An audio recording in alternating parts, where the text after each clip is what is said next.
New video, and today we're going to be talking about the first place Evilswarm OCG deck profile that just actually got burst about a couple of days ago, and it's actually quite an interesting list, and I kind of want to talk about it because it is kind of a unique list. Because I don't want to talk about Zephyra or anything like that. I don't want to talk about the top decks right now. Disclaimer though. Decode Talkers are kind of a placement for Steelswarm Origin. It doesn't quite.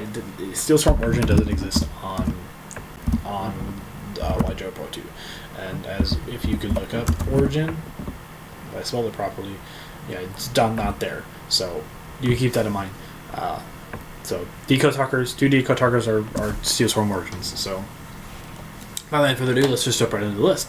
3 Heliotrope, 3 Castor, 3 Thunderbird, 3 Kerkyion, 3 Mandragora, 3 Rescue Rabbit, 2 Ash Blossom, 2 Ghost Ogre, and 2 Maxx. The monster lineup I think is very solid. Castor is obviously really good because of the fact that it gives you an extra normal summon.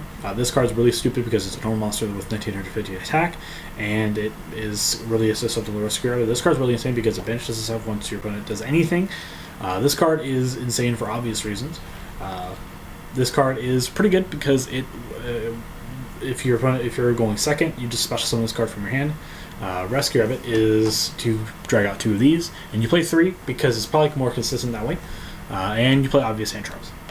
Spell lineup: 3 Allure of Darkness, 1 Rhoda, 1 Monster Reborn, 2 Designator from the Grave, and 1 Infestation Pandemic. I actually really thought the ratio on the Infestation cards were really interesting, but I guess I understand why.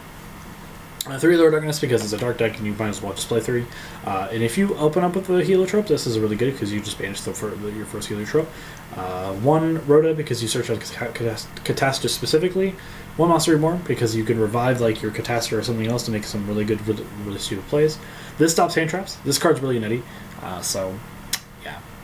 And Infestation Pandemic. The reason why I said this is really interesting because I've always seen people max out on the spell at 3. So it's kind of weird to see this at 1. The trap lineup: 1 Infestation Terminus, 1 Emptiness, 1 Infestation Infection, 1 Imperial Order, 2 Solemn Strike, and 2 Solemn Warning. It's really weird because the OCG originally said that Solemn Strike was kind of a problem, so they put it at 2. But then it's like, oh well, Solemn Warning isn't that big of a deal, so they're going to put that at 2. It's kind of a hypocritical statement, I guess. Pandemic or Infestation's pretty good. It's okay, and Infestation Terminus is really good. So because it banishes 2 cards, because it banishes the first target and then returns the second target to the hand, so it's pretty good. Vanity is just nutty. Imperial Order is just nutty, and the Solemn Brigade is just really nutty. Extra deck: 1 Utopia the Lightning and Utopia. 1 Ouroboros. This guy chose to play only 2 Ophion, despite having 3 in the OCG. 1 Bahamut, 1 Thanatos, 1 Tornado Dragon, 1 Beguska, 1 Castel, 1 Exotonite, 1 Abyssal, and 1 Evilswarm Nightmare, and 2 Origin. So yeah, it's a pretty straightforward Evilswarm lineup. The Origins are really insane because it's a lane monster for the deck.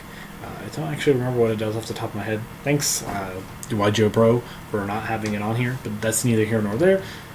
So yeah, if you guys did enjoy, please leave a comment in the comment section down below. I'll see you guys in the next video. This has been Chitoni Lance signing out.